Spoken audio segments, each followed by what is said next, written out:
My name is Tony Villalobos, and I'm the team leader for the safety team here at Bar None. I'm married. I'll tell you a little bit about myself. Married to my wife, Morgan. She's an awesome person, keeps me alive, and she's kind of like what balances me in my crazy world. Like I told you, I'm a police officer with the city of Henderson. I started late in the game in becoming a police officer. I'm not originally from Texas. I won't tell you where I'm from because as soon as I say where I'm from, then everybody stops listening to me. So I'll wait till the end.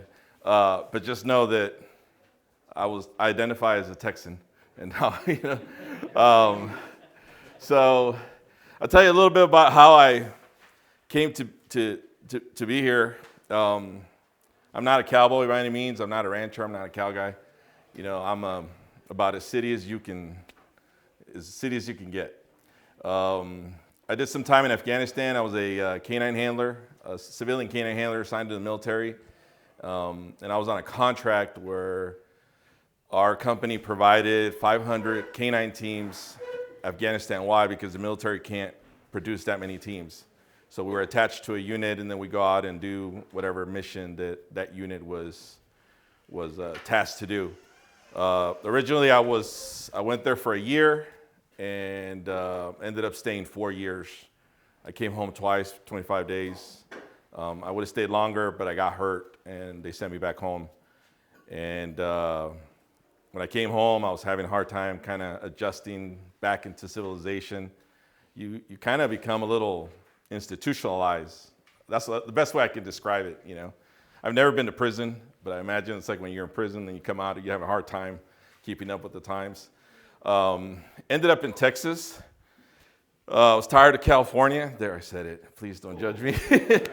I was tired of California and the politics, so I ended up coming to Texas. And I bought me what was a farm for me, which is a house on 10 acres. One day, I was out trying to upright a building that the wind had toppled over. My neighbors kept calling that it was toppled over. And very inexperienced, I admit it.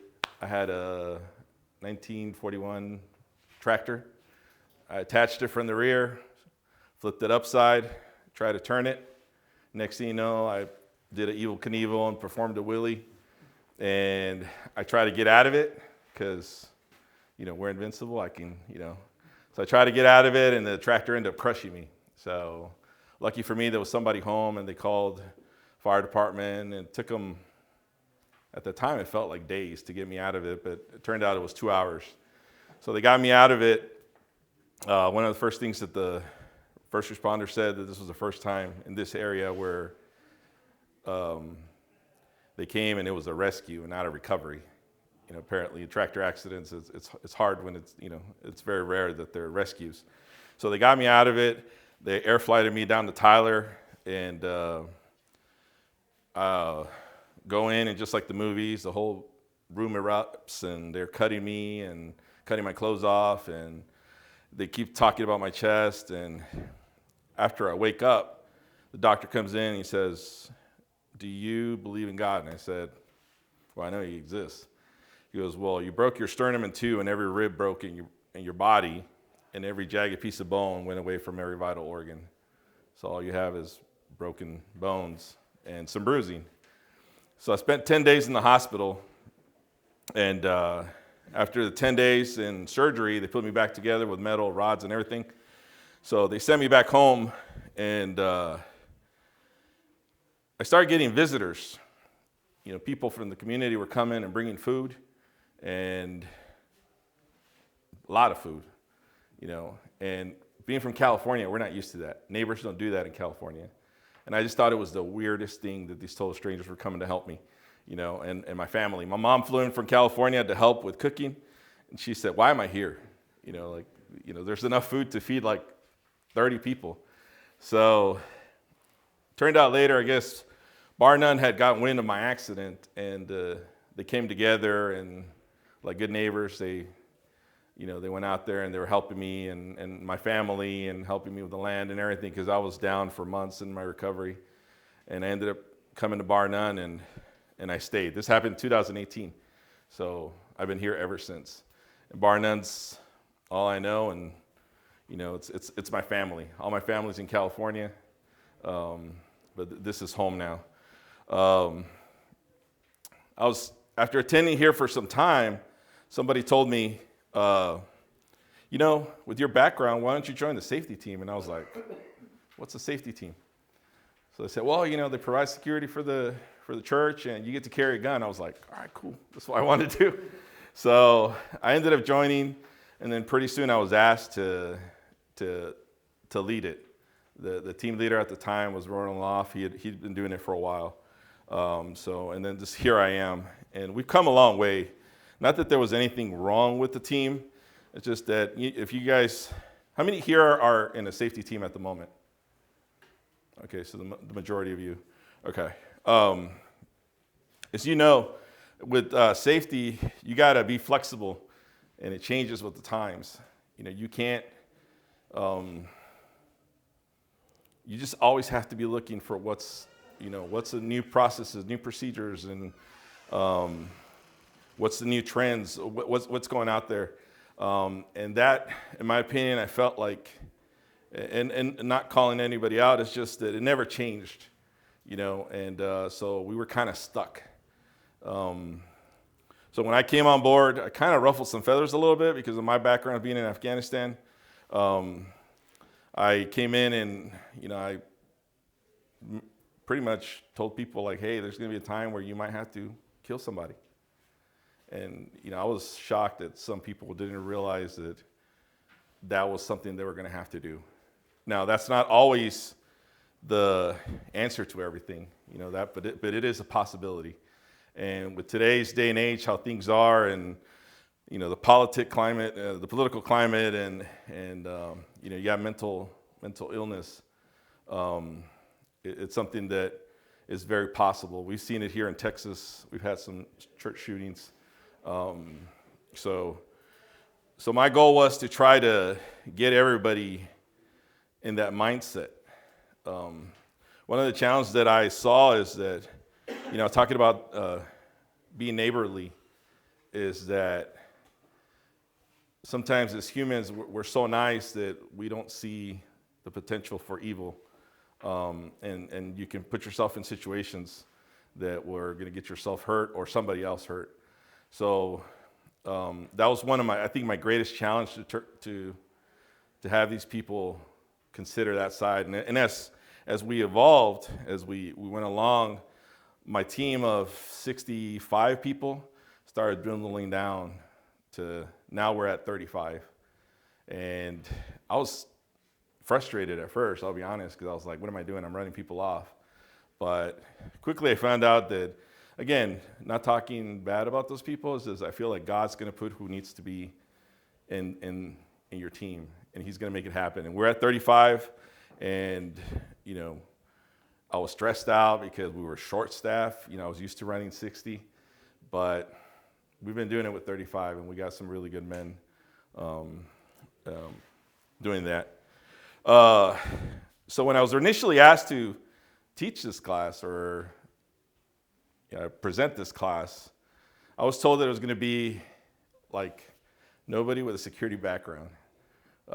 It's just how to start a security team. So a lot of my literature that I passed out is that. So I'm going to have to kind of like wing it here on the fly, because there's a lot of you guys that already have a team. So bear with me. If I say something, it's just for the person that is not with a security background. Towards the end, we'll do a little Q&A, and I'll be interested to hear what how you guys are doing things in your churches. And then if you have a question on why we do things, definitely please let me know. Okay.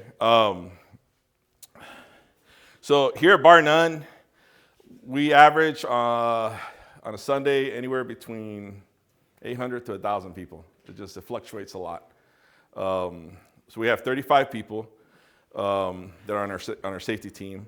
And what I've done is I split them into 4 teams. So each team serves one Sunday a month. And each team has its own team lead. When you get that big, I found that my span of control was much simpler, because I can address everybody's needs. And when you have people that, you just need the help. You can't do it alone. When I took it over, I'll share some of the stuff that I've struggled with, and that I'm trying to get better at. When I took it over, I'll say it, I was micromanaging, because I was on every Sunday. Every church event I was on. I was on duty, and I was helping. You'd think that'd be a good thing. But what ended up happening with that is that I stopped sitting in and listening to the word. And I found that the more involved I got, the more distance I got to God. And that's been something that it's a struggle. And I'm trying to teach my guys now, because some of them are from the old crew that they were working all 4 weekends. And now I'm telling them, like, hey, you guys got to sit with your families. And we as men like to serve. So not being on post, it's hard. It's hard. So that's one thing. If you're a team leader, you got to make sure that your guys are able to sit in church. That's why when we split it into 4 teams, it helps that. We also have a 5th team, which is our special events, and we have a mounted unit. I don't know if you guys do mounted where you're at, but for us, it works. We got guys on horseback, and sometimes they have their wives in with them, and they watch our parking lot. The parking lot can get pretty full. Where we're at in Tatum, this is considered Tatum, even though the city's quite a bit ways. We're about 8 to 10 miles to Tatum, which is a city that has 1 police officer on duty. And then we're about 15 miles to Henderson, which we have anywhere between 3 and 4. But this is not a jurisdiction. In a mass incident, we'd respond. And then you have the sheriff's department, who has 2 to 3 deputies, but their average response time to a call is 35 to 45 minutes. And for you guys that have been around, a lot can happen in 35 to 45 minutes. So that's why it's very important for us to be self-sufficient here. We're not cops, but if something happens here, it's going to be up to us to try to keep the situation under control until the police get here. And it's not knocking on the cops. It's just Rusk County is a big county, and it's a reality. I don't know where your churches are at, or if you share the same challenges, but that's why it's very important. Like for me, is to train these guys as much as possible to be ready to handle whatever happens. We've been blessed that we haven't had any major incidents here. We have had some incidents that kind of, I just call them weird incidents, just people that are not acting right. And it didn't turn into anything big, but I was proud of my guys. They intervened and addressed it and got it moved on, and the church service went on. So that is the goal. Okay. If you all know, for those of you that are in safety in a church, and for those of you, how many here have security backgrounds? Okay, how many of you have law enforcement backgrounds? Okay, law enforcement background. Okay. That was the other thing that was for me. So I have a law enforcement background. I was in Afghanistan. My job was to detect bombs, get terrorists. I also have a very strong security background in the retail industry. So when I came to Bar None, I was like, oh, that guy looks like he's on drugs. Oh, that guy looks like he's on drugs. That guy looks like he's got something. And then people would come like, hey, that guy right there is a child molester. I was like, oh, child molester. We need to just get him out of here, And I was quickly mentored into changing my way of thinking, And if you don't know, church safety, it's the hardest security job you're ever going to do, because you have to find that happy balance. Who needs to be here in church? Everybody. Yeah. Those same people that I was concerned and wanted them out of here, this is where they belong. This is where they need to be. Now they're going to act right. So that was one of the biggest things for me, was to switch that role. Stop being a cop, stop being a security guy, stop being, an Afghanistan guy, and just let people come and receive the word. That I transferred on to some of my guys. We get someone to come in. And how many of you have been in a church service, and then somebody comes in, they look a little off, and then they come, they drop a backpack, and then they walk over somewhere else. And then they come back, for whatever reason, they pick up that same backpack, and then they move over, and then they drop it off somewhere else. And then your spidey senses start going up. We'd see that, oh my God, the Taliban's here. He's about to drop a bomb in this place, And one day I was like, well, why don't I just go talk to the guy?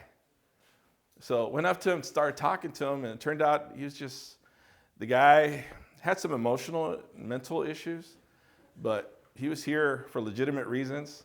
It's just he needs to keep moving, And I'll be honest, that's what opened my eyes, because here I was thinking this guy was about to blow us all up, and we were about to dogpile on him and everything, and it just turned out to be just some guy that's been having a rough time, and he's just here for the message.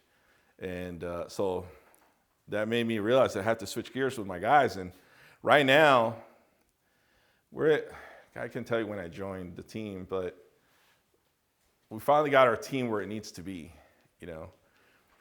Safety guys, we're the front line. We're the first people that see what comes into our church.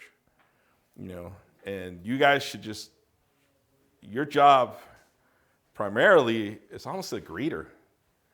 If you're not out there talking to people and greeting people, you're not really doing your job. And I got guys that go, well, I'm not a greeter, I'm not a people person. Well, don't look at it that way. That's like your intel. You see people coming in, you stand out front in the building, you can tell, y'all can tell when someone's new in your church. Sometimes they stick out like a sore thumb, and talk to them.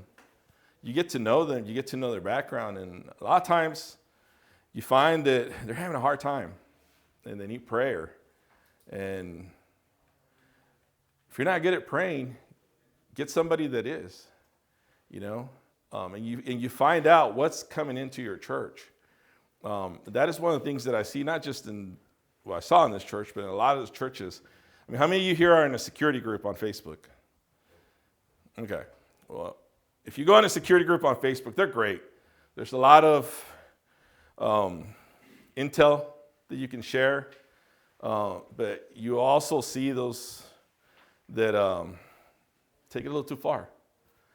Like they'll post a picture of this guy, and they say, well, this guy drove into my parking lot, and he tried to open a door that was locked, and then he left. Okay, it could be concerning, right? But now they're calling the police. Now they're filing reports. Now they're getting the license plate. Now they're paying to get a license plate check. And yeah, could it have been harmful? Probably. But it's not always that way. And what I'm telling you is not to let your guard down and not be naive that something's not going to happen. But sometimes those types of situations happen, and they turn out to be nothing, So that goes back to, you have to find what that fine balance is. It's not just law and order. You got to remember what our mission here is. This is God's building. This is church. And these people that are coming in, they need to be here. And we can't make it uncomfortable for them so uncomfortable for them that they don't come back. I said initially that I'm a city guy. I don't know nothing about cowboys and cows and stuff. I've learned, though, that ever since I moved here, and now I'm trapping and hunting and everything. But the welcome that the members of Bar None did and how they treated me coming here, it's what made me stay, And I'm not going to get racial here because I'm not that kind of guy, but I'm Mexican, and I look black, and I can pass off as Middle Eastern, and I come to a Cowboy church. But these people, they welcome me in, and I stay. It's a lot of people when they go, what church do you go to? They go, Bar None Cowboy Church. What? My family in California think that sometime in the middle of service, we break into an old Western gunfight and Indians come out and everything, They don't know much about it, but it's just keep that. It's important. If there's one thing you get out of this is that you have to make people feel welcome. Sorry. I guess I'm running out of time. You have to make people feel welcome because if you don't and they're not coming, then that's not your mission, and you can do it. We managed to do it here at Bar None. I'll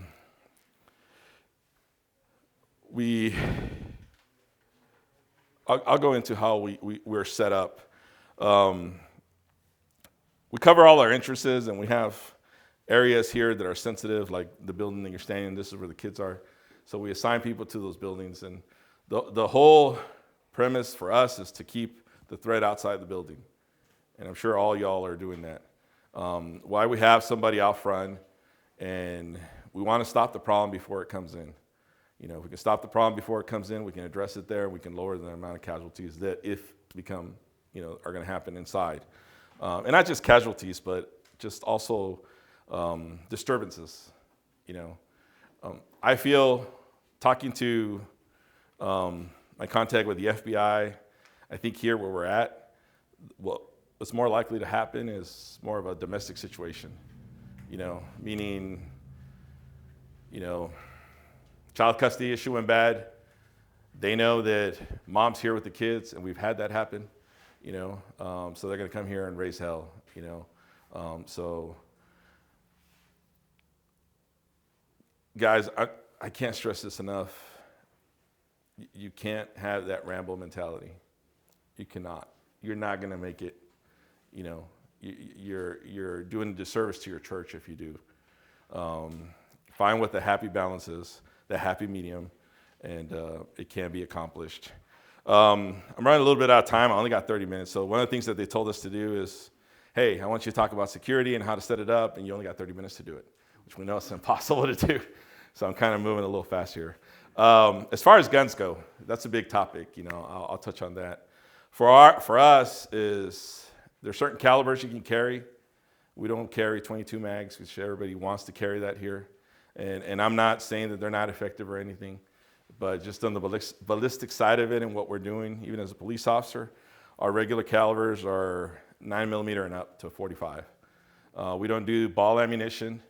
It's got to have, some sort of defense ammunition or hollow points. It is our policy that we don't do any reloads. We don't accept reloads. You cannot carry reloads. And I'm not knocking on the reloads. There's some people that know how to reload, and they're great. As a police officer, I'm going to tell you this part. You can have a very righteous shooting where it's 100% you were in the right. You're still probably going to get arrested. 1. 2, they're going to take your gun, and they're going to take your ammunition. Okay? And then they're going to book it into evidence. They're going to do their investigation. 2 things will happen. Either the cops will say, that's a good shoot, you're in the clear, but then you might have a defense attorney or a prosecutor that's a little rogue that is going to try to see what kind of ammunition you were using. What did you do to your gun? That's another thing that we tell our guys is just has to be a plain black gun. No, I know you can get them engraved, no Molon Laves, no come take them, no shoot them all, let God sort them out, or all those sayings that are out there. And the reason we took a stand on that is, does everybody know about the Kyle Rittenhouse trial? The 17-year-old that shot those people in self-defense? Was it Kenosha, Wisconsin? Yeah. So real quick, he was out there. He had a rifle. They started attacking him. He defended himself and dropped him. Well, when they went through the trial, they went through everything from his social media to the gun he was carrying, to the email addresses that he was using, and it was all to try to discredit him, which for what we do here, you can be in the right, but at the end of the day, what is it going to come down to? Public opinion, right? And you see that with police officers, okay? So keep your guns as basic as you can, you know. Don't carry an heirloom because it's going to go away, you know. And then I recommend that you put some sort of use of force policy into your teams if you don't already have one. We got one that we're about to roll out to our lay pastors for approval. My email's on that packet. If you want, I can send it to you, and then you guys can tailor it to what you want to your location. With the same thing on guns, we do qualifications. We do two times a year. We do a qualification where everybody that's authorized to carry a gun has to come out in a range and then show us that they're proficient at it. We don't do nothing crazy. I use the TCO standard, which is the same qualification that police officers have to do. It sounds high speed, but it's not. It's very basic at different distances. I use the TCO standard for a reason. If we ever go into court, you know, we're qualifying to that same standard as a police officer. Now, we're not cops, but, you know, it's the same standard, and it's super easy to pass. If you can't pass that, and not denying anybody, you should not be carrying a gun in a church situation. So if you don't have a qualification set for your team, it doesn't take much to do it, you know. Just go online, pick one. Pick something that you can certify every year that the person that's on your team carrying a gun knows how to use it. They're on our safety team, and they could tell you, we've gone to the range, and there was some people that didn't know how to use their gun, you know. So we found that out, and then they found that out, and then they kind of dropped back, and some of them came back. When you do your training, I'm sorry, I'm running out of time, but when you do your training, what is the one thing we do as far as firearms? Static targets, right? Paper. Now, I'm not saying you're going to have to get somebody out there and shoot them, you know, but try to make it as realistic as possible. You know, it's amazing how much, people shooting on a static target are very accurate, but the minute you say, I need you to start moving, not running, just moving and engaging several targets, their accuracy just goes out the window, you know. And if you want to put some stress into your training, get a timer. You see those shot timers that you push the button and they go, beep. Once that timer comes out, you have people that have experienced, shooting all their life, look like they've never shot a day in their life. But put that stress into your training, because when it hits the fan, it's going to pay off. This is where you're going to find out who has it in them to do. Yes, sir. Do you have a preferred distance to practice? We don't do anything past 25 yards. We might do a 50-yard shot but we don't do anything past 25 yards. Realistically here, if something happens in the church, Texas, we're not going to be the only ones shooting, you know. Everybody here carries a gun. I've had 70-year-old ladies come up to me and they go, "You a security man?" "Yes." "Well, I have a gun in my purse if you need it." You know. So whatever distance you're going to use, just make it a standard and practice to it. I don't recommend long shots in this type of environment. You know, we're not going to snipe people out. I have a feeling it's going to be close quarter and in a building. Do low light training too. How many of you have done low light training? Okay. Does anybody know what low light training is? It's okay if you don't. Use your gun in a low light situation. Wait till dusk time, you know, and you're going to see there are different challenges as far as your vision. The muzzle flash, you know, when it's dark, it's going to throw your vision away. That's something that we're trying to incorporate in our team We just haven't got around to, with the weather here, to get a good day where we can go out and do that. So, yes, sir. How do you deal with people in the church that are carrying that aren't part of the searching team? We haven't had an issue. So here at bar none, you have to have it concealed.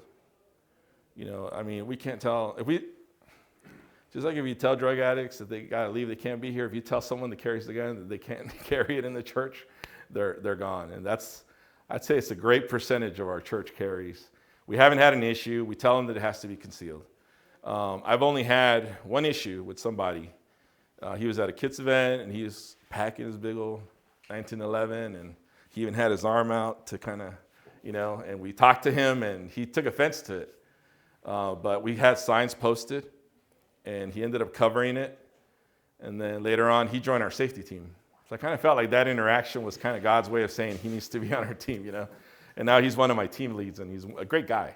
But yes, I don't see issues with it. Now, where it would be an issue is if we're interacting with somebody and the police are called or we know that they're a known felon, they got a gun, then that's a different situation. But we haven't had any issues here. I'm not saying that there ain't going to be any issues. I'm not going to lie. It makes me nervous because when I walk in to gunfire or something, there's somebody's going to think I'm a bad guy, even though they know me, So that's one thing I did when I first joined Bar None. Again, my demographic is, there's not many that look like me here. So I worked that front door and I greeted everybody coming in to make sure they knew that I was friendly, because a lot of people, and not just civilians, I see it with police officers under stressful situations. Your mind and your brain goes out the window. You guys have heard about that guy, the police officer with the acorns. This police officer arrests the guy, puts him in the back of the car. He's doing his thing, thinks he hears gunfire, takes out his gun, mag dumps into the back of the police car. His partner sees him shooting at the back of the police car. She takes out her gun. She's mag dumping. And as she's mag dumping on camera, she's saying, "Where's he at? Where's he at?" So she's just throwing bullets down range. After they did an investigation, luckily the guy lived. He got hit, but he lived.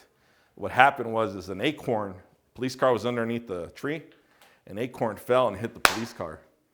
And when it went off, they went off, So it happens even with police officers. We see it all the time. So just practice, practice, practice. Yes, sir. So your whole team has a concealed carry license? Yes. So here's my stand on this. And it goes back to like the guns and ammunition and, fast forward to a lawsuit in the civil. Texas has a constitutional carry, but there are certain places you can't carry. And that's one thing they don't tell you. Yes, you can carry a gun without a permit, but there are certain places where you cannot carry. So why we made it policy here that you have to have a concealed license is because you go through a state background and you go through the training that they provide. Now, let's face it, that training is not the best, but you went through it. What I don't want is that in a righteous shoot, the defense is going to say, Mr. Villalobos, why didn't you take the Texas required handgun safety? It's my constitutional right. Now you just became a militia in the eyes of the media, They're going to try to attack you on what are you trying to avoid? Why aren't you taking that background? Why didn't you take the training? Even though we can sit up there and argue that training is not sufficient. If all you have is the training when you went and qualified for your concealed, you got to get out there and get your gun on the range. So yes, we only do LTC. One other question. Yes, sir. All your members, you do background checks on them? We do. So our church, I can't remember the name of the company that they use, but it's fairly inexpensive.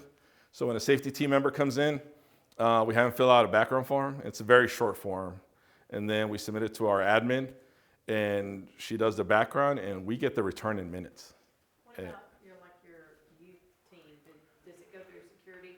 At a previous church we were at, I ran the background checks, but they required all the youth team to get background checks as well as security. Yes, some positions, the youth, the nurseries, yes, they are required to have background checks. Yes, sir.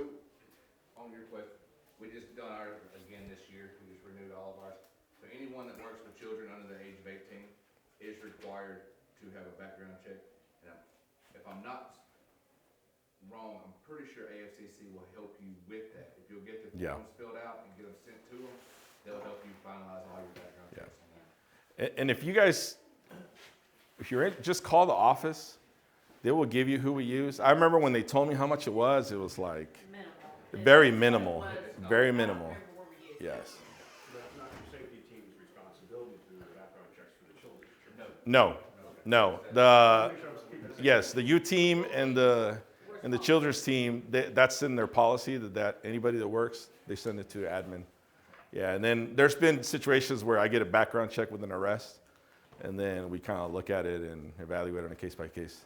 Yes, sir. On your liability insurance, church liability insurance, are you guys covered as far as attorney fees like that, like you mentioned a moment ago? You can have a right to shoot, that doesn't prevent you from being sued in a civil court. How do y'all, or do y'all cover the people that are on your team if it comes time for them to have to go to court? That is a great question. Yes, we do. We have liability insurance that covers our team, and it's a good insurance policy. I recommend to my guys to get their own insurance. You guys heard of Texas Law Shield? Okay, so I'm a member of it.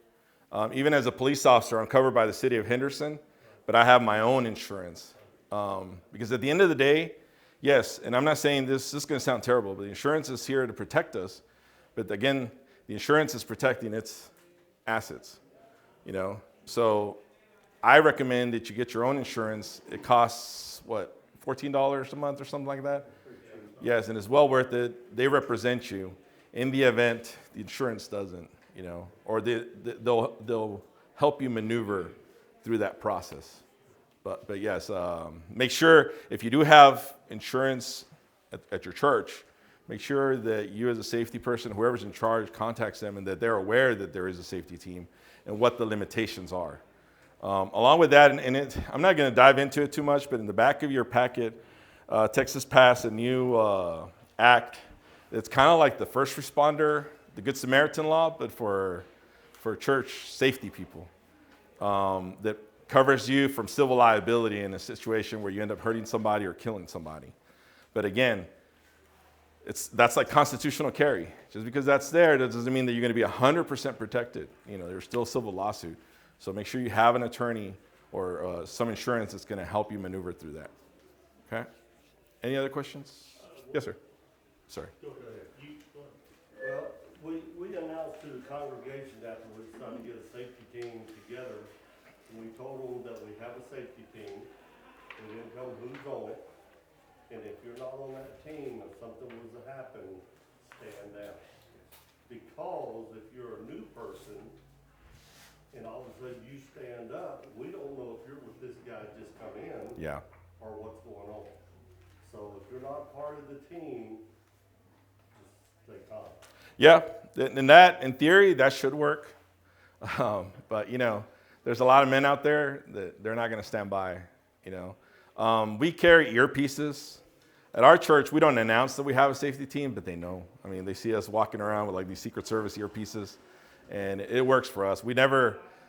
There's been times where I wanted to recruit people, get up on the stage, and I'm like, hey, we're shorthanded, and we don't. And we somehow still manage to get people to join our team. And that's your team members and your leaders should go out there and talk to people and recruit that way, When you announce it, one thing you got to be careful about is that everybody's going to want to do it. Now they're on, and then you don't really know them. They show their true colors. Now you got the uncomfortableness of having to exit you got to kick them off the team, or they turn out that they had some really shady in their background. You're not saying you're necessarily recruiting for them, you're just telling the congregation that there is. Oh, There yes. is a team. Let the Yes. team do its job. That's right. And any drawn weapon that's not from a team will be considered. Yes. Right. Same thing we have. If you have a safety team, our church is linked with Green Acres and Tyler, Yes. and they have a safety team that is trained security and they can wear security team on their jackets or their shirts, but in just your average church, you do not wear that because that makes you liable. There's something, we went to one, Green Acres has 2 meetings a year, and they're really big with the FBI and several other organizations in the state, and everybody's welcome Yeah. to come. That And they have great safety meetings, and it's very informative on how to run your teams in your churches. yes. They're very good. I encourage anybody that has part of the safety to link up with them, and then they'll get you to a website with the FBI and Church Securities of Texas, and they send us messages. Yeah, they do a lot of intel. It's on the back of the page. It's a good resource to join and get that. To answer your question, what some safety teams do is they get these sashes. It's like a little roll-up thing that goes on your belt, and in a shooting situation, you pull it out, it goes over your neck, and it looks like you look like a crossing guard, but it says safety. We're going to try to do something here where we're going to issue badges, like not like police badges, but an ID card that they carry in their pocket. But in the event of a situation where first responders are coming in, it goes on, and that way they can identify themselves. But you could do those kind of things. But having your congregation prepared is key. Involve them in the training. His point between safety and security, the reason you can't do security is a licensed profession. So you can't be security. You can perform security function, which is kind of a weird process. Yes. Green Acres actually has their own security team. Yeah. Security company, I should say. Yes. And their guys are trained up for that. Exactly. Do you have a question, sir?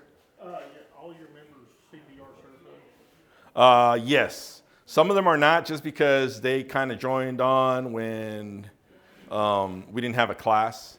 But we have somebody on our team that volunteers. He's a captain, a lieutenant for the fire department, and we're about to get with him to coordinate to do a CPR class for us. And then also we've done the Stop the Bleed class. If you guys are familiar with that, is how to stop the bleed, literally. Gunshot wounds, how to treat them, tourniquets. It's not complicated.